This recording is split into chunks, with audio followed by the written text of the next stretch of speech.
Dengan mempelajari Sirah Nabawiyah, maka makin menambah kecintaan kepadanya. Semoga yang subscribe juga dimudahkan jalannya menuju surga. Silahkan tekan tombol like supaya postingan ini semakin tersebar. Dan tulis doa serta hajat pemirsa di kolom komentar. Semoga semakin banyak yang mengaminkan, maka semakin cepat terkabul. Nabi Sulaiman alaihi salam adalah manusia terkaya sepanjang sejarah kehidupan manusia di muka bumi. Dalam beberapa kitab suci seperti Al-Quran, Alkitab, dan Injil, Nabi Sulaiman alaihi salam dijelaskan sebagai manusia terkaya yang pernah hidup di muka bumi. Tidak ada satupun manusia yang bisa mengalahkan total kekayaannya hingga hari kiamat tiba. Para arkeolog telah menemukan situs peninggalan sejarah Islam yang mengungkap total kekayaan Nabi Sulaiman alaihi salam. Erez bin Yosef, seorang profesor, ia menyatakan bahwa 3000 tahun yang lalu Nabi Sulaiman alaihi salam diperkirakan memiliki kekayaan senilai 2,2 triliun US dollar. Dan bila dikonversikan dengan nilai mata uang dolar hari ini, jika dirupiahkan, maka nilainya setara dengan 32.891.870 triliun rupiah. Profesor tersebut juga menjelaskan bahwa kekayaan Nabi Sulaiman alaihi salam berasal dari dua sumber, yakni istana kerajaan dan tambang tembaga. Nilai itu berkali-kali lipat lebih banyak dari total kekayaan negara Indonesia yang hanya mencapai 11.454 triliun per 30 Desember 2021. Nabi Sulaiman alaihi salam memiliki beberapa mukjizat. Di antaranya adalah dapat berbicara dengan bahasa binatang. Beliau dapat memerintah mereka untuk melakukan sesuatu. Beliau juga dapat mengendalikan besar kecilnya tekanan angin dan dapat mengatur ke arah mana angin akan berhembus. Sehingga dengan itu Nabi Sulaiman dapat memanfaatkan angin sebagai kendaraannya dan juga kendaraan tentaranya. Nabi Sulaiman juga bisa melunakkan besi dan membentuknya menjadi pakaian perang yang anti tusukan senjata tajam. Nabi Sulaiman juga memimpin para jin. Mereka tunduk dan patuh pada perintah Nabi Sulaiman alaihi salam. Tidak hanya setan, iblis laknatullah yang merupakan makhluk pembangkang dapat dibuat tunduk bertekuk lutut pada perintah-perintah Nabi Sulaiman. Nabi Sulaiman bisa melakukan teleportasi, yaitu berpindah dari suatu tempat ke tempat yang lain dalam waktu singkat.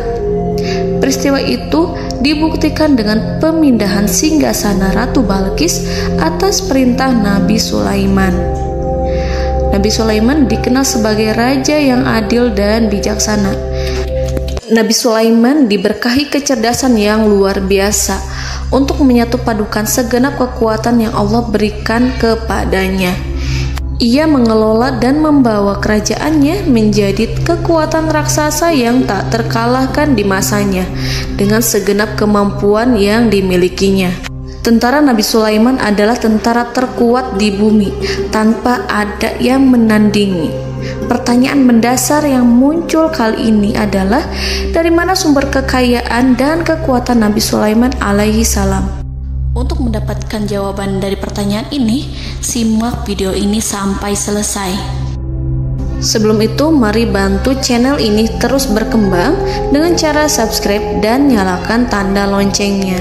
Berikan komentar yang positif dan berikan like serta share video ini. Bismillahirrahmanirrahim. Sungguh kami benar-benar telah menganugerahkan ilmu kepada Daud dan Sulaiman. Keduanya berkata, segala puji bagi Allah yang melebihkan kami dari kebanyakan hamba-hambanya yang mukmin. Sulaiman telah mewarisi Daud dan dia berkata, wahai manusia, kami telah diajari untuk memahami bahasa burung dan kami dianugerahi segala sesuatu. Sesungguhnya semua ini benar-benar karunia yang nyata. Quran Surat An-Naml ayat 15-16. Saudara-saudaraku yang dirahmati Allah, pada ayat di atas disebutkan bahwa Sulaiman telah mewarisi Daud. Nabi Sulaiman mewarisi Nabi Daud dalam sisi kenabian dan kekuasaan, bukan mewarisi harta, karena para nabi tidak mewariskan harta. Sebab sepeninggalan mereka, harta para nabi menjadi sedekah bagi orang-orang yang ada di sekitarnya, yaitu orang-orang fakir dan orang-orang yang membutuhkan. Dan harta para nabi tidak dikhususkan bagi kalangan keluarganya. Rasulullah Shallallahu Alaihi Wasallam bersabda, "Kami para nabi tidak mewariskan. Nabi Sulaiman mewarisi kenabian dari Nabi Daud. Ini adalah hal yang jelas. Allah telah memilihnya sebagai nabi dari Bani Israel. Begitu juga Allah telah memberinya kekuasaan kerajaan sehingga ia menjadi pemimpin Bani Israel." Barangkali sesuatu yang paling penting yang diwarisi oleh Nabi Sulaiman dari Nabi Daud adalah tradisi militer. Kemajuan militer yang dahsyat telah berpindah kepada Nabi Sulaiman. Nabi Daud sebenarnya adalah seorang pengembala kambing yang sangat miskin, tetapi seiring dengan perjalanan waktu, ia menjadi komandan pasukan tiada tanding. Nabi Daud alaihi salam mengetahui bahwa kekuatan hakiki yang mengatur alam semesta adalah kekuatan Allah. Ketika Nabi Daud mengulurkan tangannya dan memegang potongan batu, lalu beliau melemparkannya dengan ketepel ke arah Jalut, kepala Jalut retak dan ambruk menghantam tanah. Ini sebagai bentuk demonstrasi kekuatan darinya. Kehadiran Nabi Daud mengubah pasukan Bani Israel, di mana mereka sebelumnya lari jika berhadapan dengan musuh. Maka kini keberadaan mereka mulai diperhitungkan di masa hidupnya. Nabi Daud mengalami peperangan yang sangat banyak, tapi Al-Quran tidak menceritakan secara terperinci. Hal itu dikarenakan karena Al-Quran adalah kitab dakwah di jalan Allah, bukan kitab sejarah.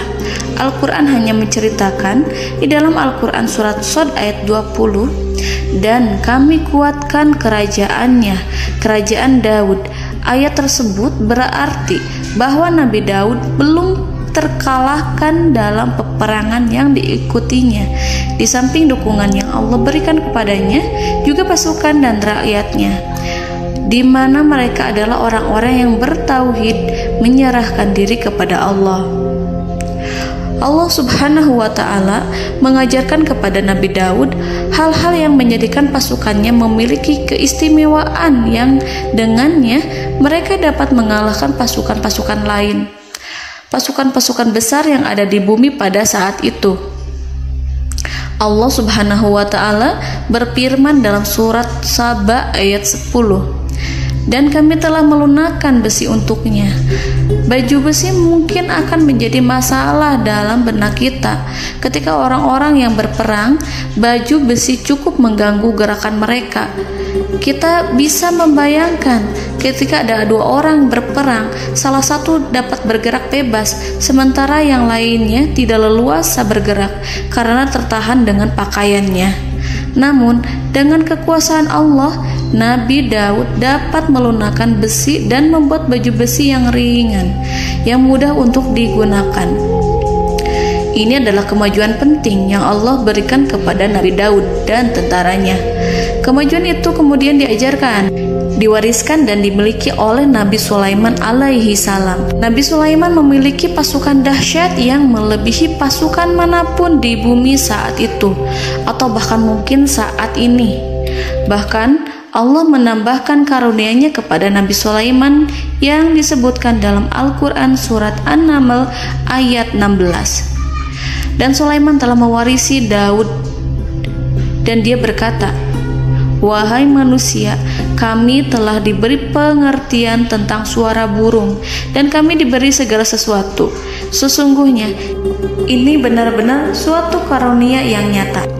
Saudara-saudaraku yang dirahmati Allah, pada suatu hari Nabi Sulaiman alaihi salam menengadahkan tangannya dan berdoa kepada Allah Subhanahu wa Ta'ala.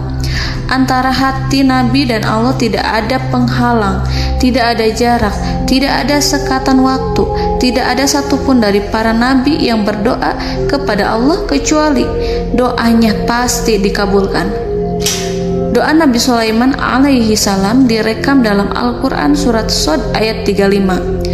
Nabi Sulaiman berkata, "Ya Tuhanku, ampunilah aku, anugerahkanlah kepadaku kerajaan yang tidak dimiliki oleh seorang pun sesudahku."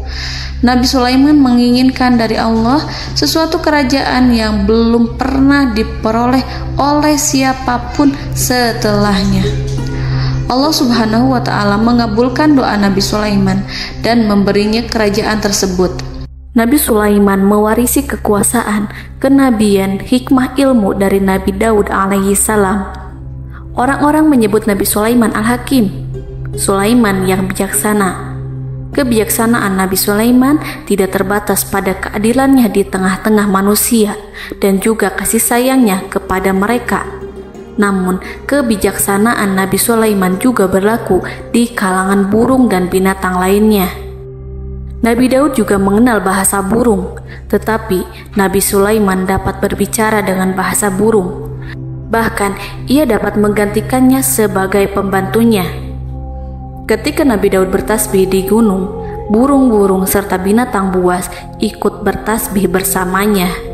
Bahkan angin pun berhenti untuk mendengarkan tasbih itu. Sedangkan Nabi Sulaiman alaihi salam, Allah Subhanahu wa Ta'ala memberinya karunia lebih dari itu, di mana binatang-binatang buas tunduk padanya, begitu juga angin dan burung. Saudara-saudaraku yang dirahmati Allah, Nabi Sulaiman alaihi salam mampu mendengarkan bisikan semut yang berbicara kepada sesama mereka. Bahkan, ia mampu memerintahkan semut tersebut sehingga semut itu menjadi taat pada perintahnya. Pasukan Nabi Sulaiman memiliki kekuatan yang sangat dahsyat. Belum pernah ada di dunia ini satu pasukan pun yang memiliki kekuatan seperti itu. Kekuatan Nabi Sulaiman berasal dari beberapa kombinasi yang sangat mengagumkan, sehingga karenanya ia tidak dapat tertandingi. Kekuatan itu terdiri dari manusia, binatang-binatang, jin, dan lain sebagainya. Kita mengetahui bahwa jin adalah makhluk Allah dan manusia tidak mampu melihatnya atau menghadirkannya atau meminta pertolongan kepadanya. Sedangkan Nabi Sulaiman telah diberi Allah suatu kemampuan untuk menundukkan jin, mempekerjakan mereka sebagai tentara di tengah-tengah peperangan. Bahkan ia mampu menjadikan mereka sebagai pekerja-pekerja kasar di kerajaannya saat tidak ada peperangan. Oleh sebab itu, ketika ada pasukan lain yang mencoba melawan pasukan Nabi Sulaiman, mustahil mereka akan mendapatkan kemenangan. Bahkan pasukan Nabi Sulaiman diperkuat oleh pasukan burung. Burung di pasukan Nabi Sulaiman memerankan tugas penting, yaitu menjadi agen intelijen. Kita mengetahui bahwa peranan informasi saat peperangan adalah hal yang penting. Dari informasi tersebut, pasukan dapat mengetahui keadaan lawannya. Demikianlah peranan burung pada pasukan Sulaiman. Ia terbang di tengah-tengah musuh. Kemudian, ia kembali kepada Nabi Sulaiman untuk menyampaikan berita tentang keadaan lawannya. Di samping jin dan burung, Allah juga menundukkan angin untuk Nabi Sulaiman. Nabi Sulaiman dapat memerintahkan angin dan ia mampu untuk menaiki angin tersebut. Dalam Al-Quran surat Shad ayat 36-40, Allah Subhanahu wa Ta'ala berfirman, "Kami tundukkan kepada angin yang berhembus dengan baik menurut kemana saja yang dikehendaki Sulaiman. Dan kami tundukkan pula kepadanya setan-setan, semuanya ahli bangunan dan penyelam, dan setan yang lain yang terikat dalam belenggu. Inilah anugerah kami, maka berikanlah kepada orang lain atau tahanlah untuk dirimu tanpa perhitungan, dan sesungguhnya dia mempunyai kedudukan yang dekat pada sisi kami dan tempat kembali yang baik." Saudara-saudaraku yang dirahmati Allah, Allah Subhanahu wa Ta'ala juga memberikan kemampuan yang tak seorang pun dari para nabi mendapatkannya, yaitu kemampuan untuk memerintah setan. Setan adalah salah satu bagian dari jin. Ia adalah kelompok yang celaka dari bangsa jin. Kelompok ini sebenarnya tidak mampu dikuasai oleh manusia. Bahkan jin yang soleh tidak dapat mengatur setan. Adapun Nabi Sulaiman, Allah telah memberinya kekuasaan untuk menundukkan setan dan mempekerjakannya, bahkan mengikatnya dengan rantai serta menghukumnya jika ia menentang pada perintahnya. Setan membangun untuk Sulaiman istana-istana, patung-patung, dan alat-alat perang. Bahkan setan-setan itu menyelam ke dasar lautan untuk mengeluarkan permata dan yakut untuk Sulaiman. Jika di antara setan yang menentang perintahnya, maka Nabi Sulaiman alaihi salam mengikatnya dengan rantai. Ini semua menunjukkan kekayaan Nabi Sulaiman dan kekuasaannya, di mana ia mampu mengatur banyak makhluk di bumi ini. Tentu saja, kemampuan itu semua adalah atas izin dari Allah Subhanahu wa Ta'ala sebagai mukjizat darinya. Allah Subhanahu wa Ta'ala berfirman dalam Al-Quran surat Saba ayat 12, dan sebagian dari jin adalah yang bekerja di hadapannya, di bawah kekuasaannya, dengan izin Tuhannya. Dan siapa yang menyimpang di antara mereka dari perintah kami, maka kami rasakan kepadanya azab neraka yang apinya menyala-nyala.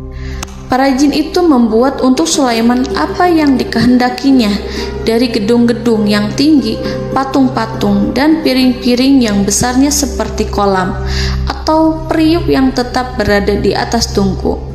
Saudara-saudaraku yang dirahmati Allah, Nabi Sulaiman yang bijaksana adalah penguasa yang tak tertandingi di muka bumi. Meskipun memperoleh nikmat-nikmat khusus yang agung itu yang Allah berikan kepada Sulaiman, beliau tetap menunjukkan dirinya sebagai manusia yang paling banyak berzikir kepada Allah dan manusia yang paling banyak bersyukur di zamannya. Saudara-saudaraku yang dirahmati Allah, sebagaimana Allah Subhanahu wa Ta'ala memberikan nikmat kepada ayahnya Nabi Daud alaihi salam, di mana ia mampu melunakkan besi, dan Allah mengajarinya bagaimana cara mencairkan besi, maka Nabi Sulaiman alaihi salam dapat memanfaatkan tembaga yang cair untuk peperangan. Dan juga di saat perdamaian, pada saat peperangan, beliau mencampur tembaga dengan besi dan menjadikannya perunggu. Mereka menggunakan senjata-senjata perunggu dalam peperangan seperti pedang, baju besi, dan juga pisau. Senjata-senjata ini adalah senjata yang paling kuat pada saat itu. Sedangkan di saat damai, tembaga digunakan untuk membuat bangunan, perhiasan, dan sebagainya. Meskipun Nabi Sulaiman mendapatkan nikmat yang besar dan karunia yang khusus, Allah Subhanahu wa Ta'ala mengujinya dengan suatu ujian yang dahsyat. Ujian yang akan selalu datang kepada seorang hamba yang soleh. Ketika hamba itu mendapatkan kedudukan besar, maka ujiannya pun menjadi besar. Allah Subhanahu wa Ta'ala menguji Nabi Sulaiman dengan penyakit. Diceritakan oleh Fahru Roji, Nabi Sulaiman diuji dengan suatu penyakit yang keras, di mana kedokteran saat itu tidak dapat dan tidak mampu mengatasinya. Sakitnya Nabi Sulaiman sangat keras sehingga para dokter dari kalangan manusia ataupun jin tidak mampu menghilangkan penyakit itu. Lalu burung-burung menghadirkan rumput-rumput yang dianggapnya sebagai obat, tetapi Nabi Sulaiman tak kunjung sembuh. Semakin hari penyakit Nabi Sulaiman semakin menjadi-jadi, sehingga ketika Nabi Sulaiman duduk di atas kursi, ia duduk bagaikan tubuh tanpa roh. Seakan-akan ia mati karena saking keras penyakit yang dideritanya. Sakit yang diderita oleh Nabi Sulaiman alaihi salam berlangsung sangat lama. Namun Nabi Sulaiman tidak henti-hentinya berzikir kepada Allah dan meminta kesembuhan kepadanya, serta selalu beristighfar dan mengungkapkan rasa cinta kepadanya. Selesailah ujian Allah terhadap hambanya Nabi Sulaiman. Beliau pun sembuh. Nabi Sulaiman merasakan kembali kesehatannya setelah ia mengetahui segala kejayaan dan segala kekuasaan serta segala kebesarannya tidak lagi mampu menghilangkan penyakit yang dideritanya kecuali jika Allah menghendaki. Saudara-saudaraku yang dirahmati Allah, Nabi Sulaiman telah membangun tempat ibadah, tempat sujud, sehingga manusia menyembah Allah di dalamnya. Orang-orang yang membangunnya berjumlah puluhan ribu orang. Tentu setiap kelompok dari mereka memiliki pekerjaan masing-masing.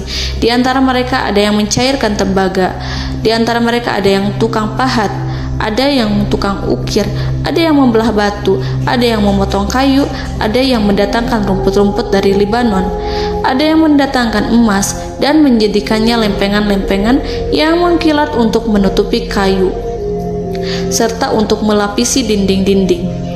Bahkan golongan jin pun membantu membangun tempat tersebut, tentu dengan perintah dan bimbingan Nabi Sulaiman.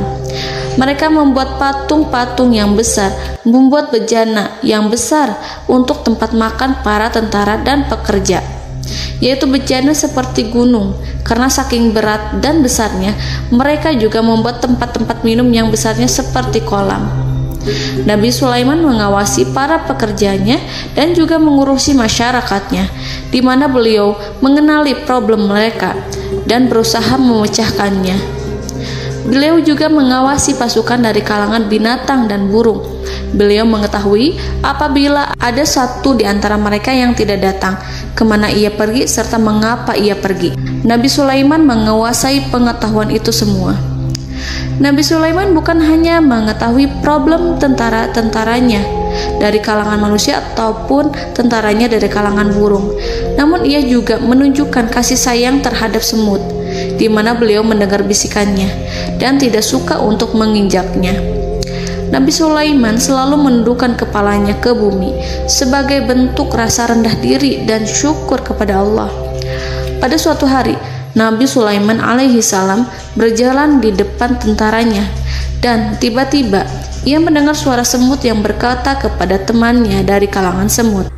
Hal itu terekam dalam Al-Quran surat An-Naml ayat 18-19. Wahai semut-semut, masuklah ke dalam sarang-sarangmu agar kamu tidak terinjak oleh Sulaiman dan tentaranya, sedangkan mereka tidak menyadarinya. Nabi Sulaiman alaihi salam tersenyum mendengar itu dan ia berdoa, "Ya Allah, ya Tuhanku, berilah aku ilham untuk tetap mensyukuri nikmat-Mu yang telah Engkau anugerahkan kepadaku dan kepada kedua orang ibu bapakku, dan untuk mengerjakan amal soleh yang Kau ridhoi, dan masukkanlah aku ke dalam rahmat-Mu, ke dalam golongan hamba-hamba-Mu yang soleh."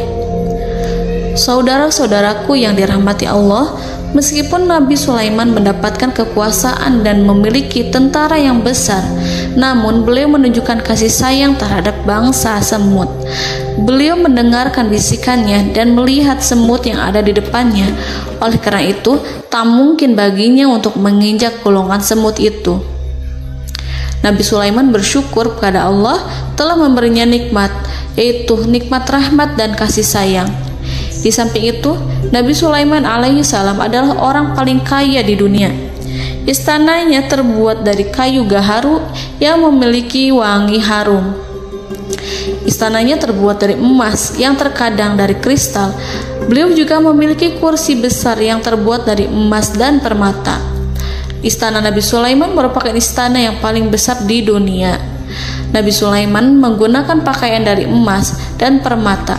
Meskipun demikian, Nabi Sulaiman tetap menunjukkan sebagai hamba yang berserah diri dan rendah diri di hadapan Allah Subhanahu wa Ta'ala.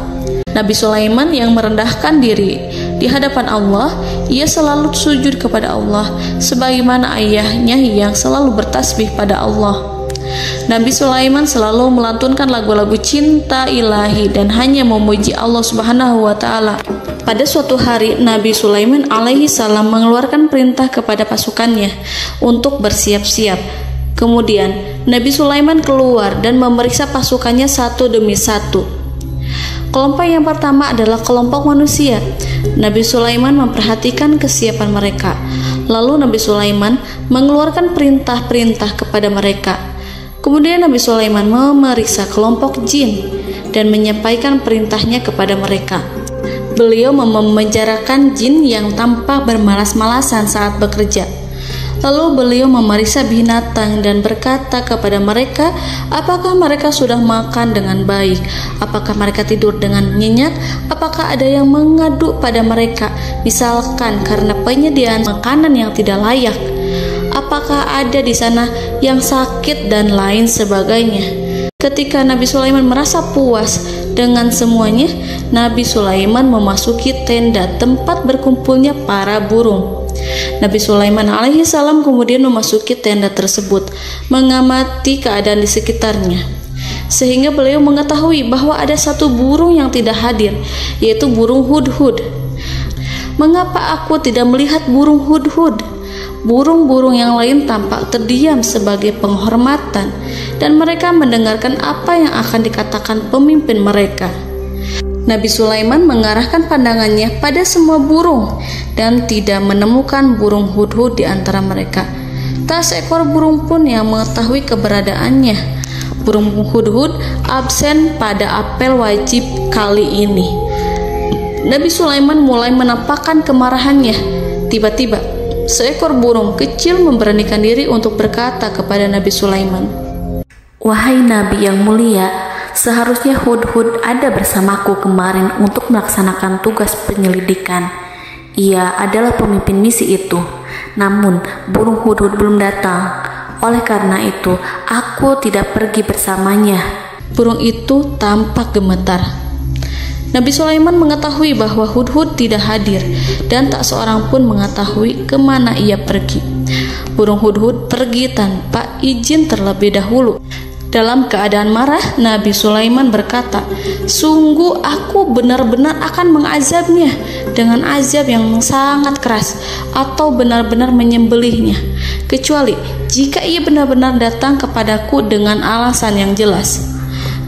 Kawanan burung-burung mengetahui bahwa Nabi Sulaiman sedang marah dan telah menetapkan untuk menyiksa burung hudhud atau menyembelihnya, atau justru memaafkannya dengan syarat ia datang dengan membawa alasan yang dapat menyelamatkannya, atau dengan kata lain, burung hudhud dapat memastikan bahwa ia melaksanakan tugas yang penting. Nabi Sulaiman menunjukkan kemarahan yang besar, sehingga siapapun akan merasa takut kepada Nabi Sulaiman yang marah. Nabi Sulaiman kemudian pergi dari tempat burung tersebut. Nabi Sulaiman masih memikirkan keadaan burung hudhud. Seharusnya burung hudhud menjadi bagian penting dari badan intelijen. Apakah ia pergi untuk menyingkap suatu, atau apakah ia pergi hanya untuk bermain-main? Nabi Sulaiman telah memperhatikan dan mengetahui bahwa burung hudhud adalah seekor burung yang cerdik dan juga fasih berbicara. Terkadang Nabi Sulaiman mendapati burung hudhud sedang bermain-main dan menunda-nunda pekerjaannya. Namun ketika Nabi Sulaiman melihatnya, burung hudhud memahami bahwa perbuatannya tidak benar. Oleh karena itu, ia tidak boleh menyampur adukan antara waktu serius dan waktu bermain. Tidak lama setelah itu, burung hudhud tiba di tempat para burung. Burung-burung yang lain berkata kepadanya, "Wahai hudhud, pergilah engkau ke tempat Nabi Sulaiman. Jika ia mengetahui bahwa engkau telah sampai, jiwamu benar-benar terancam." Mendengar itu, burung hudhud segera beranjak. Ia terbang menemui Nabi Sulaiman. Pada waktu itu, Nabi Sulaiman sedang duduk bersama tentaranya yang lain. Burung hudhud berdiri. Ia telah merencanakan untuk memulai pembicaraan dengan Nabi Sulaiman sebelum Nabi Sulaiman bertanya kepadanya kemana dia pergi. Ini sebagai bukti bahwa hudhud telah melaksanakan suatu tugas yang penting. Dalam Al-Quran Surat An-Naml ayat 22, burung hudhud berbicara, "Aku telah mengetahui sesuatu yang kamu belum mengetahuinya, dan kubawa kepadamu dari negeri Saba suatu berita penting yang diyakini." Seakan-akan burung hudhud hendak berkata, "Aku adalah hudhud yang miskin, tapi aku mengetahui apa yang tidak engkau ketahui, dan aku telah datang kepadamu dari kerajaan Saba dengan membawa berita yang sangat penting." Nabi Sulaiman tampak terdiam menunggu hudhud menyelesaikan kisahnya. Dalam surat An-Naml ayat 23-24, burung hudhud berkata, Sesungguhnya aku menjumpai seorang wanita yang memerintah mereka. Dia dianugerahi segala sesuatu serta mempunyai singgasana yang besar. Aku mendapati dia dan kaumnya menyembah matahari selain Allah. Dan setan-setan telah menjadikan mereka memandang indah perbuatan-perbuatan mereka, lalu menghalangi mereka dari jalan Allah, sehingga mereka tidak mendapat petunjuk. Burung hudhud diam. Nabi Sulaiman merasa bahwa hudhud menunjukkan kepasihan lisannya. Nabi Sulaiman berkata dalam Quran surat An-Naml ayat 27 sambil menunjukkan senyum manisnya. Nabi Sulaiman berkata, "Akan kami lihat apakah kamu benar wahai hudhud, ataukah kamu termasuk orang-orang yang berdusta." Seakan-akan burung hudhud ingin mengatakan, "Aku tidak berbohong, wahai Nabi yang mulia." Namun diamnya Sulaiman membuat takut sehingga burung hudhud terdiam. Nabi Sulaiman terdiam karena berpikir, lalu ia memutuskan sesuatu setelah itu. Beliau melihat kepada lainnya dan meminta secari kertas dan pena. Nabi Sulaiman menulis surat dan menyerahkan kepada hudhud serta memerintahkan kepadanya seperti yang dikatakan dalam Quran surat An-Naml ayat 28. "Pergilah dengan membawa suratku ini, lalu jatuhkanlah kepada mereka, kemudian berpalinglah dari mereka, lalu perhatikanlah apa yang mereka bicarakan." Al-Quranul Karim hanya menceritakan dalam Al-Quran surat An-Naml bagaimana perginya hudhud dan bagaimana ia menyerahkan surat itu. Lalu Al-Quran langsung menyebut keadaan kerajaan Balqis yang saat itu sedang membaca surat di depan para pembesar kerajaan dan para menterinya. Dalam Quran surat An-Naml ayat 29-31 berkatalah Balqis, "Wahai pembesar-pembesar, sesungguhnya telah dijatuhkan kepadaku sebuah surat yang mulia. Sesungguhnya surat ini dari Sulaiman, dan sesungguhnya isinya dengan menyebut nama Allah yang Maha Pengasih lagi Maha Penyayang, bahwa janganlah kalian berlaku sombong terhadapku dan datanglah kepadaku sebagai orang-orang yang berserah diri." Saudara-saudaraku yang dirahmati Allah, dalam surat tersebut Nabi Sulaiman menyebutkan supaya mereka menyerahkan diri dan tunduk kepada perintah Nabi Sulaiman. Nabi Sulaiman memerintahkan agar mereka meninggalkan penyembahan terhadap matahari. Nabi Sulaiman tidak mempersoalkan akidah mereka dan tidak memuaskan mereka dengan apapun. Nabi Sulaiman hanya memerintahkan bahwa ia berada di atas kebenaran. Bukankah ia didukung kekuatan yang berlandaskan keyakinan yang dimilikinya? Nabi Sulaiman hanya memerintahkan mereka agar tunduk dan patuh kepadanya. Ratu Sabak menyampaikan surat tersebut di tengah-tengah kaumnya.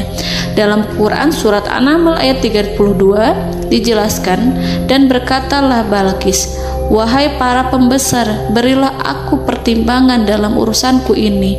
Aku tidak pernah memutuskan sesuatu persoalan sebelum kamu berada dalam majelisku." Saudara-saudaraku yang dirahmati Allah, para pembesar istana Balqis menentang surat tersebut. Isi surat itu membangkitkan kesombongan kaum Sabak, di mana mereka merasa lebih kuat. Mereka mengetahui bahwa di sana ada seorang yang mencoba menentang mereka dan mengisyaratkan peperangan kepada mereka. Lalu ia meminta kepada mereka untuk memenuhi syarat-syaratnya sebelum terjadinya peperangan dan kekalahan. Dalam surat An-Naml ayat 33, mereka menjawab, "Kita adalah orang-orang yang memiliki kekuatan dan juga memiliki keberanian yang sangat besar dalam peperangan, dan keputusan berada di tanganmu, wahai ratuku. Maka pertimbangkanlah apa yang akan kamu perintahkan." Saudara-saudaraku yang dirahmati Allah, para pembesar kaum Sabak seakan ingin berkata, "Kita siap untuk melaksanakan perang." Tampaknya ratu itu memiliki kebijakan yang lebih baik dari pembesar kaumnya. Surat Sulaiman itu membuatnya berpikir lebih jernih dan lebih berhati-hati. Ia berusaha sebisa mungkin menghindari peperangan. Ratu itu berpikir dalam tempo yang lama. Nama Sulaiman tidak diketahuinya dan ia pun belum pernah mendengarnya.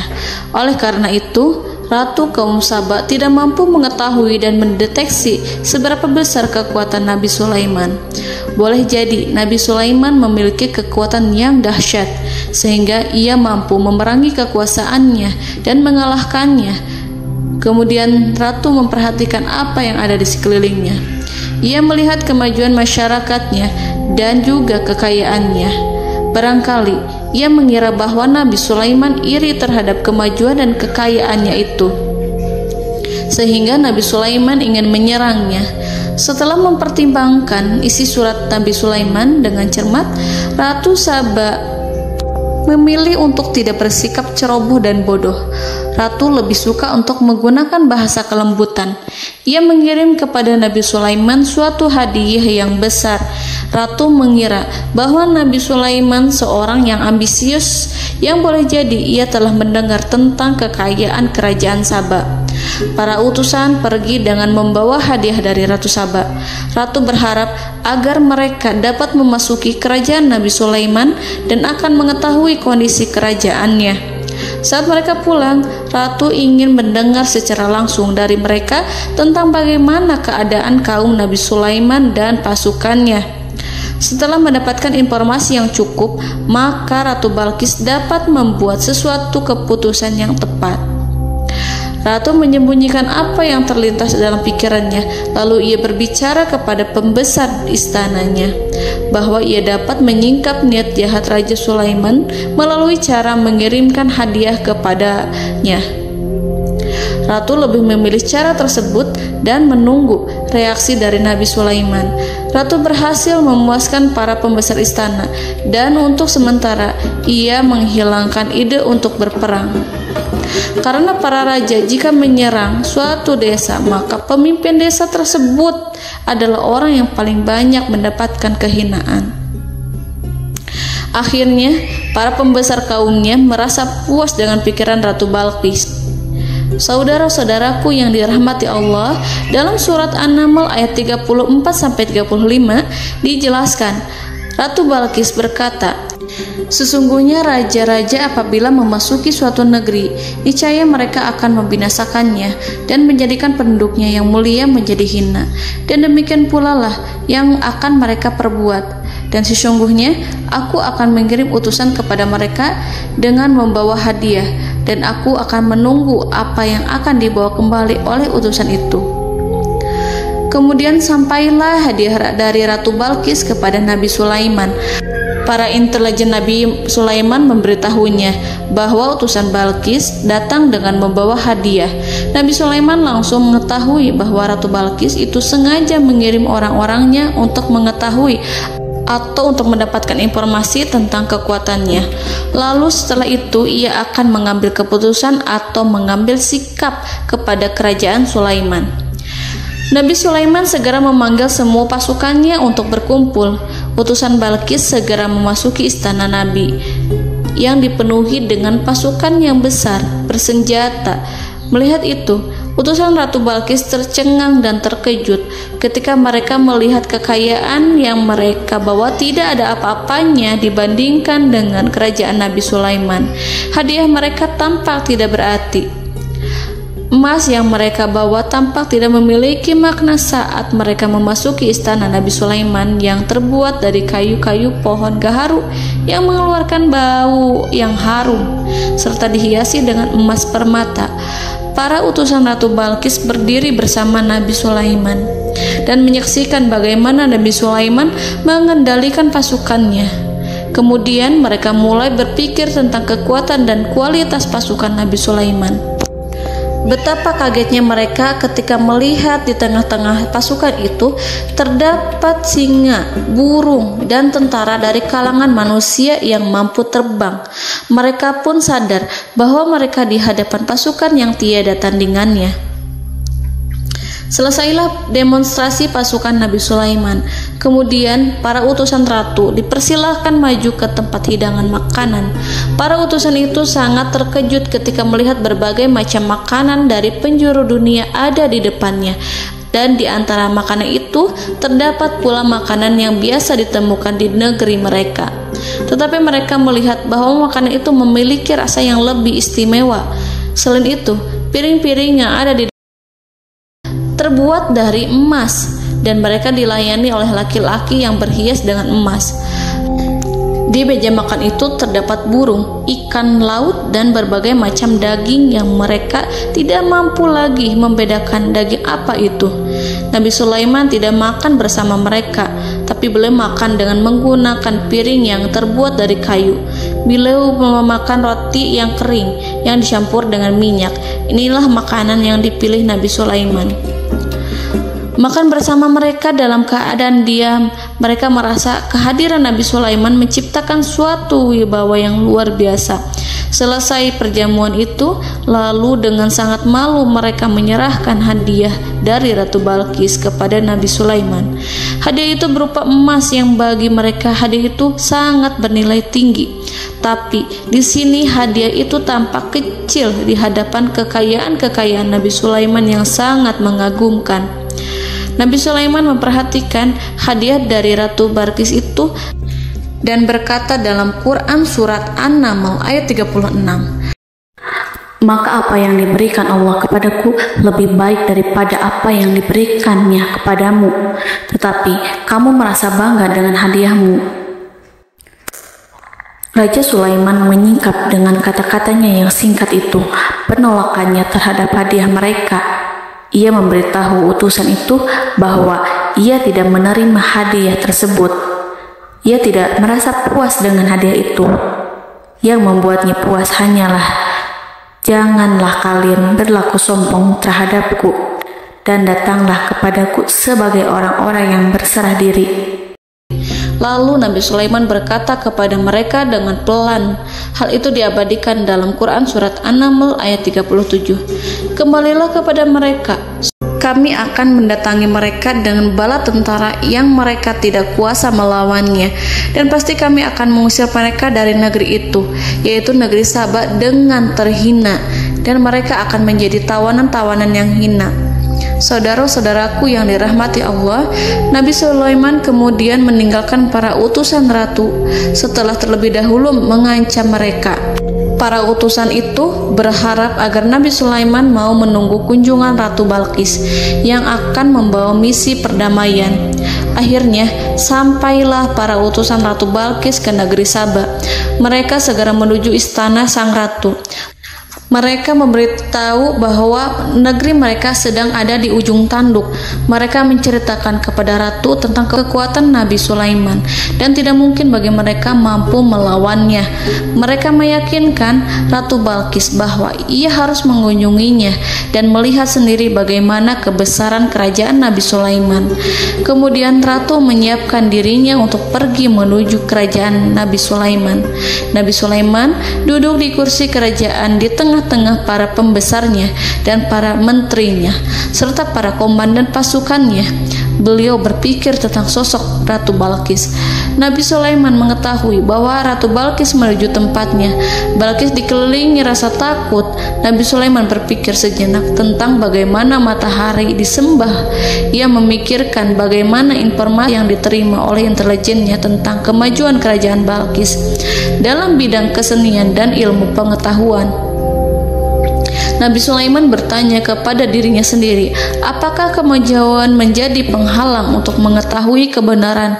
Apakah ratu itu senang dengan kekuatan yang dicapainya? Dan ia membayangkan bahwa kekuatannya adalah segalanya. Dengan kemajuan yang dimilikinya, Nabi Sulaiman ingin membuat kejutan agar ratu mengetahui bahwa Islam yang diyakini oleh Nabi Sulaiman adalah satu-satunya yang mampu mendatangkan kemajuan dan kekuatan yang hakiki, sehingga ia dapat membandingkan antara keyakinannya dalam menyembah matahari beserta kemajuan yang dicapainya dengan keyakinan Nabi Sulaiman beserta kemajuan yang diraihnya. Saudara-saudaraku yang dirahmati Allah, para mata-mata Nabi Sulaiman telah memberitahunya bahwa hal yang sangat disegani dan dikagumi oleh kaum Balkis adalah kerajaan Saba, yaitu singgasana Ratu Balkis. Singgasana itu terbuat dari emas dan batu delima. Singgasana tersebut dijaga oleh penjaga yang sangat disiplin, di mana mereka tidak pernah lalai sedikit pun. Oleh karena itu, sangat tepat apabila Nabi Sulaiman menghadirkan singgasananya di sini, di kerajaannya, sehingga ketika ratu tiba, maka ia dapat duduk di atasnya. Nabi Sulaiman ingin membuat kejutan kepadanya dan menunjukkan bahwa kemampuannya tersebut yang berlandaskan pada keislaman. Nabi Sulaiman melakukan yang demikian itu dengan harapan agar si ratu tunduk kepadanya. Ide itu terlintas dalam diri Nabi Sulaiman. Lalu ia mengangkat kepalanya dan menoleh kepada anak buahnya. Hal itu diabadikan dalam Quran surat An-Naml ayat 38. Wahai para pembesar, siapakah di antara kamu sekalian yang sanggup membawa singgasananya kepadaku sebelum mereka datang kepadaku sebagai orang-orang yang berserah diri? Saudara-saudaraku, perhatikanlah ungkapan pikiran Nabi Sulaiman tersebut. Semua pemikirannya berkisar tentang keislaman, para penyembah matahari, tentang bagaimana beliau dapat memberikan petunjuk kepada mereka di jalan Allah. Yang pertama menjawab pertanyaan Nabi Sulaiman adalah jin Ifrit. Dalam Quran surat An-Naml ayat 39, berkatalah Ifrit yang cerdik dari golongan jin, aku akan datang kepadamu dengan membawa singgasana itu sebelum kamu berdiri dari tempat dudukmu. Sesungguhnya aku benar-benar kuat untuk membawanya, lagi dapat dipercaya. Nabi Sulaiman berdiri dari tempat duduknya setelah 1 atau 2 jam. Jin itu berjanji kepadanya untuk menghadirkan singgasana Balkis sebelum itu. Istana Nabi Sulaiman di Palestina, sedangkan istana Balkis terletak di Yaman. Antara singgasana tersebut dengan singgasana Nabi Sulaiman berjarak lebih dari ribuan mil. Barangkali pesawat yang cepat sekalipun yang kita kenal hari ini tidak akan mampu membawa dan mendatangkan istana itu dalam waktu 1 jam. Tetapi masalahnya di sini berhubung dengan kekuatan jin yang serba misterius. Nabi Sulaiman tidak mengomentari sedikit pun terhadap apa yang dikatakan oleh Ifrit. Nabi Sulaiman tampak menunggu tanggapan dari yang lain yang mampu menghadirkan singgasana Balkis yang lebih cepat dari jin Ifrit. Nabi Sulaiman menoleh kepada seorang di sana yang duduk di atas naungan. Hal itu diceritakan dalam Quran surat An-Naml ayat 40. Berkatalah seorang yang mempunyai ilmu dari Alkitab, aku akan membawa singgasana itu kepadamu sebelum matamu berkedip. Maka tatkala Sulaiman melihat singgasana itu terletak di hadapannya, ia pun berkata, ini termasuk karunia Tuhanku untuk menguji aku. Apakah aku akan bersyukur atau mengingkari nikmatnya? Dan barang siapa yang bersyukur, maka sesungguhnya dia bersyukur untuk kebaikan dirinya sendiri. Dan barang siapa yang ingkar, maka sesungguhnya Tuhanku maha kaya lagi maha mulia. Saudara-saudaraku, belum lama seorang yang mempunyai ilmu dari Alkitab menyatakan kalimatnya, sehingga singgasana itu tiba-tiba ada di depan Nabi Sulaiman yang mampu menghadirkan singgasana itu lebih cepat dari kedipan mata. Al-Quranul Karim tidak menyingkap kepribadian seorang yang menghadirkan singgasana itu. Al-Quran hanya menggarisi bahwa orang itu mempunyai ilmu dari Alkitab. Al-Quran tidak menjelaskan kepada kita apakah ia seorang malaikat ataukah manusia ataukah jin. Al-Quran sengaja tidak menyingkap informasi tersebut. Saudara-saudaraku yang dirahmati Allah, setelah melihat singgasana itu, Nabi Sulaiman bersyukur kepada Allah. Ia mulai memperhatikan singgasana sang ratu.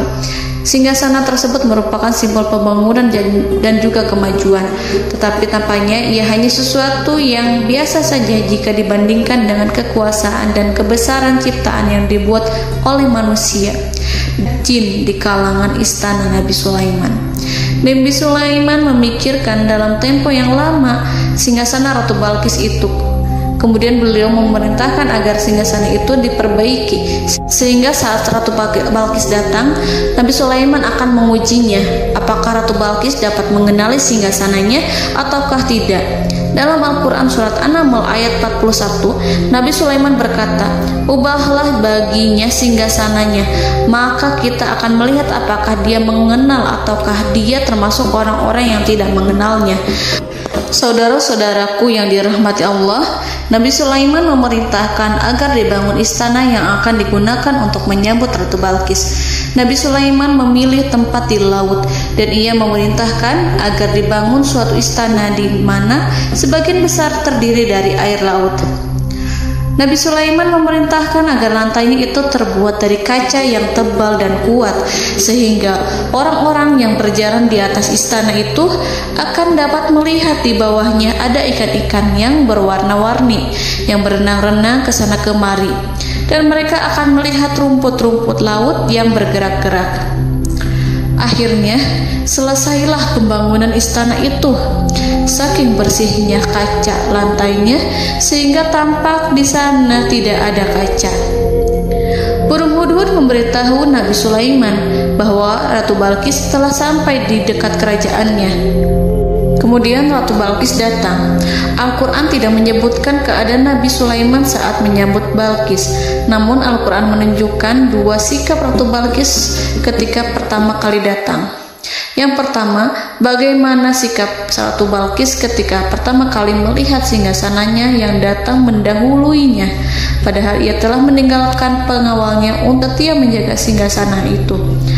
Keadaan kedua adalah keadaan ketika di depan istana yang dibangun untuk menyambut Ratu Balqis. Istana itu penuh dengan permata dan banyak ikan berenang di bawahnya. Dalam Quran surat An-Naml ayat 42 dijelaskan, dan ketika Balqis datang, ditanyakanlah kepadanya, "Serupa inikah singgasanamu?" Balqis menjawab, "Seakan-akan singgasana ini adalah singgasanaku. Kami telah diberi pengetahuan sebelumnya dan kami adalah orang-orang yang berserah diri." Saudara-saudaraku, pada dialek di atas, Balqis melihat singgasananya dan ia tercengang saat mengetahui bahwa itu adalah singgasana miliknya. Namun kemudian ia mulai ragu karena melihat tidak sepenuhnya itu singgasana miliknya. Jika itu benar-benar miliknya, lalu bagaimana ia datang mendahuluinya? Dan bila bukan singgasananya, maka bagaimana Sulaiman dapat meniru sepersis dan seteliti itu? Padahal Sulaiman tidak pernah sekalipun ke kerajaannya. Nabi Sulaiman berkata saat melihat Balqis mengamati singgasananya, "Apakah ini singgasanamu?" Balqis terlihat sangat kebingungan, namun setelah itu ia menjawab, "Sepertinya benar." Nabi Sulaiman berkata, "Kami telah diberi ilmu sebelumnya dan kami sebagai orang-orang muslim." Saudaraku yang dirahmati Allah, melalui pertanyaan Nabi Sulaiman ingin mengisyaratkan kepada Balqis agar ia membandingkan antara keyakinannya beserta ilmu yang dicapainya dengan keyakinan Nabi Sulaiman yang muslim beserta pengetahuan yang telah diraihnya.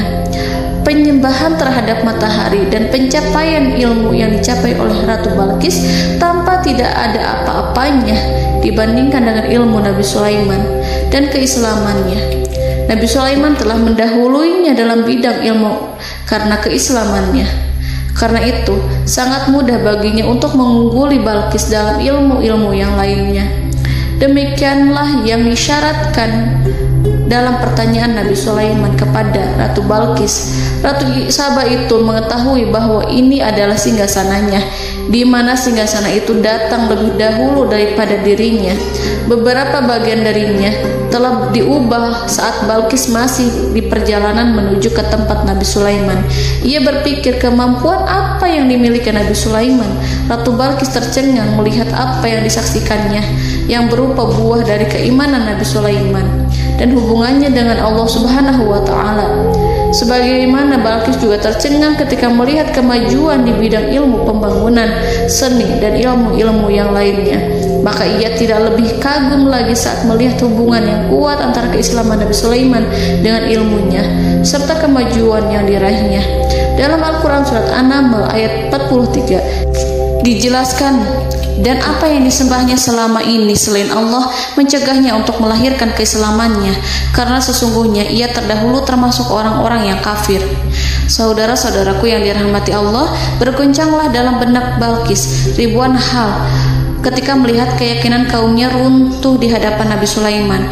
Ia menyadari matahari yang disembahnya hanya merupakan ciptaan Allah, dan Allah lah yang menggerakkannya untuk hamba-hambanya.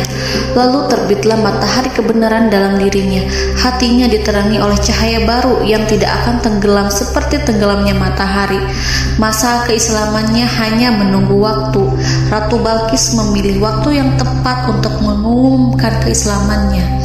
Allah Subhanahu wa Ta'ala berfirman dalam Quran Surat An-Naml ayat 44. Dikatakan kepadanya, masuklah ke dalam istana. Maka tatkala ia melihat lantai istana itu, dikiranya kolam air yang besar dan disingkapnya dua betisnya. Berkatalah Sulaiman, sesungguhnya ia adalah istana licin yang terbuat dari kaca. Berkatalah Balqis, wahai Tuhanku, sesungguhnya aku telah berbuat zalim terhadap diriku, dan aku berserah diri bersama Sulaiman kepada Allah Tuhan semesta alam. Saudara-saudaraku yang dirahmati Allah, dikatakan kepada Balqis, masuklah ke dalam istana. Ketika ia masuk, maka ia tidak menyaksikan adanya kaca, tetapi ia melihat air, sehingga ia mengira akan bersinggungan dengan air. Lalu ia menyingkapkan sedikit bajunya agar bajunya itu tidak basah. Nabi Sulaiman mengingatkannya tanpa melihatnya agar ia tidak khawatir terhadap pakaiannya, karena pakaiannya tidak akan basah, sebab di sana tidak ada air. Itu sekedar kaca yang halus, yang saking halusnya sehingga ia tidak tampak.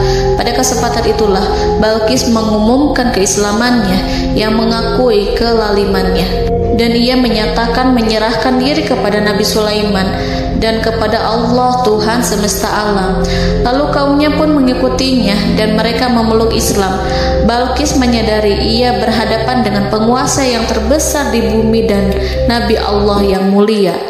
Untuk pertama kalinya, wajah Sulaiman tampak dihiasi dengan senyuman yang menunjukkan kepuasannya sejak Balqis mengunjunginya. Demikianlah Nabi Sulaiman mewujudkan kejayaannya yang hakiki dan menyebarkan cahaya Islam di muka bumi.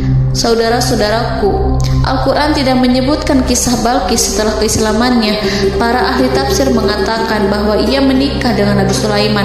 Selain itu, ada yang mengatakan bahwa ia menikah dengan salah satu orang dekat Nabi Sulaiman.